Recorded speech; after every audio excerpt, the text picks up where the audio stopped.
Welcome back to 27 Tonight. I'm Kevin Morales, and I'm joined today by JB Webb of Spin FM and host of Spin Sports every Saturday, and we will be together every Monday, hopefully for a segment that we're calling Sports Short, where we offer some highlights and opinion and insight and maybe a little bit of humor. I don't know if either of us is really that funny, but maybe. I'll do my best. Okay, great. I appreciate it. And we want this to be an interactive show, so feel free to email us with your thoughts and opinions or tell us what you want to see more of. JB is jb@paramountmedia.com. That's correct.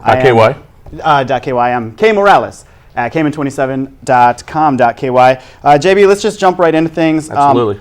Closing ceremonies were yesterday. The Olympics are all wrapped up. But let me ask you, were you actually enjoying the Olympics, or was this just something to kind of tide you over until football season? I'll be honest. The Olympics, there's so many sports in the Olympics that probably pro sports a little better for me. And the reason, the Olympics have something for everybody. I understand that. And there's so many pro athletes who get to participate in the Olympics. But sometimes enough is enough. There's so many, I think, sports in the Olympics that people aren't into.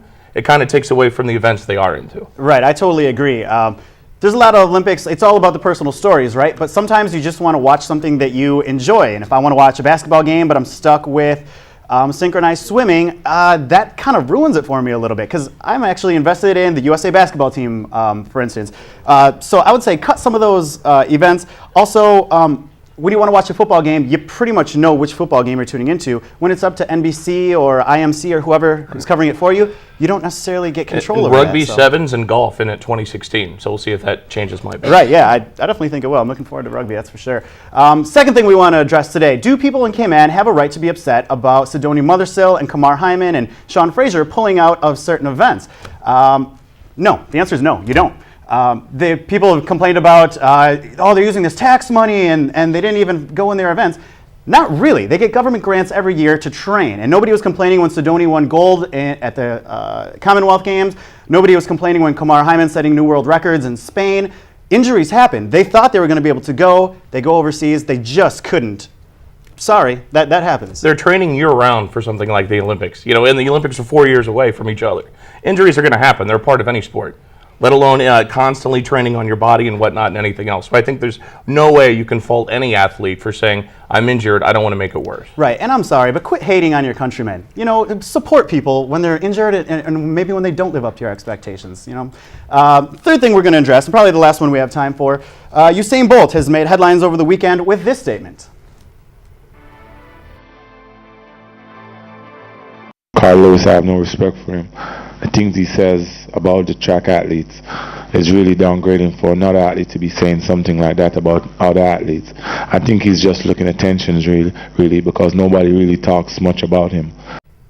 All right, JB, there seems to be a war of words here between the top-class sprinters and some of the decathletes from the past. Bruce Jenner, Carl Lewis coming out kind of saying that Usain Bolt's maybe not as good as he thinks he is. What do you think about all that? Is he the best runner in the world? Absolutely. Is he the best sprinter in the world? Absolutely. But as far as the best athlete in the world, I'd say probably not. And I still think there's a lot of athletic ability in Usain Bolt we haven't seen yet. Yeah, definitely. To me, sometimes it seems he sandbags a little at the end of races and turns it off when he wants to. You know, he wants to try out for Man U. From what I understand, in his motherland, he was very good at it. So, yeah. You know, you want to prove you're an athlete? Right, so. I agree, man. Until you can pole vault 15 feet or something like that, I don't want to hear best athlete. Best sprinter, absolutely. I think maybe part of the problem is some of these decathletes are maybe old school kind of athletes. Right. Maybe they don't like his bravado and his ego. Personally, I love it. I think it's hilarious. But I do think that he's the best runner, not the best Bruce athlete. Jenner probably couldn't do push-ups after his race. So that's probably his problem. Yeah, seriously.